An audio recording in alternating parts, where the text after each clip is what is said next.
I'm Bethany. I'm founder and director of On the Ground International here in Pamplona, Colombia. We have a team of about 20 volunteers. I'm Javier and I'm a volunteer with On the Ground International. I'm volunteering with OTGI. My name's Charlotte and I'm volunteering with On the Ground International in Pamplona. There's been an economic crisis there for many, many years, and people have no jobs, they have no work, they don't have enough to survive, so they're coming across the border trying to find a better life, really. Caminar is to walk in Spanish, so caminantes generally means the walkers. People keep on leaving. The crisis has been going on for some time now. Daily, you're seeing a flood of people walking through the cities. So if you're driving on the motorway, you'll see people walking. So caminantes relates to the walkers that have to do that. These people walk at least 35 kilometers a day, changing climates from mountains to hot areas. When you see elderly people and children and people that are disabled leaving Venezuela, I think you see the desperation. A lot of people have to make this really dangerous, exhausting, long journey, whether that's sort of young men or families with children, in order to try and find work in other countries and then often make that same journey back to Venezuela, where a lot of people actually want to be if they had a choice. But essentially, because there's no money, there's no jobs, and everything costs too much, people really are left with no other alternative other than to make this trip. Pamplona is one of the first towns you come across, one of the big towns you come across when you cross over the border from Venezuela.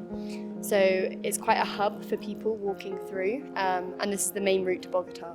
Bogota is a popular destination for the walkers. It's the capital of Colombia, a city of 8 million people. They often hope that they'll be able to find work there.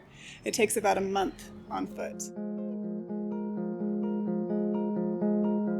We do a wide range of things. With our mobile aid, we go down towards the Venezuelan border and also up, which is continuing the route that Venezuelans will take. We load up a car with sandwiches, eggs, water, sometimes socks or shoes, and we drive both up the pass and down the pass, meeting the groups of walkers on their trek. A lot of them are walking in sliders and flip-flops, so it's good to be able to offer other necessities that people need to walk. The shelters, I would say they're essential. I think the idea that I had before I came to Colombia was that it would be really hot, maybe surrounded with beaches. It can have moments of being warm. There's also times where it's very cold. And for a lot of these caminantes, they have to walk to the shelters in the mountains. So for example, La Laguna is extremely cold at night. One of the most important things of the shelters is just offering people a safe, dry, warm place to sleep at night. When they arrive, they get registered. They're offered food, a hot meal, a place to sleep just for one night. And then at 6 o'clock in the morning, they head out again to walk another 8 or 10 hours and hopefully arrive at the next shelter. They couldn't do the whole walk in one go. I mean, each part of the walk can be up to 10 hours. Some of these people have already been walking for weeks or months. So the shelters break up that journey and provide a place of warmth so they don't end up on the streets. As we get higher up, the altitude is more and is colder for sure.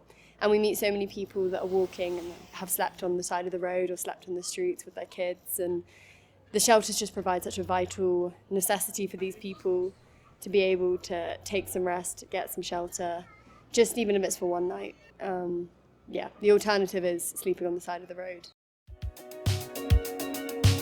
There's a lot of joy here. There's a lot of happiness to be had, both with the people who are working here and also the caminantes walking in groups to various places. But also a lot of people are really struggling and suffering and have no other choice but to keep walking. You can read about it and you can see it on the internet, but actually seeing people in a very desperate situation, seeing people not knowing where they're going to sleep that night, where they're going to end up away from their family, it's very raw. One of the greatest difficulties with the Venezuelan crisis is the lack of awareness. It's very underreported compared to other refugee crises in the world. So even though it's not making headlines anymore, there's very much still a need here on the ground. A lot of Venezuelans are still leaving the country every day and looking for new homes and a place to find jobs and support their families. The need is still here for us to give people food, to give people transport. We provide all the food at 3 shelters, and we also provide food on the mobile aid route. The good news is food is fairly inexpensive in Colombia, and we can provide a meal for about $1. I've been here for over a month now, and I can't recommend OTGI enough. It's a really small and practical organization that uses money in a way that is really streamlined, efficient, and effective. There's no waste here. If you'd like to donate any small or large amount of money, it will go a long way here. Just go to the website and go to the donation tab.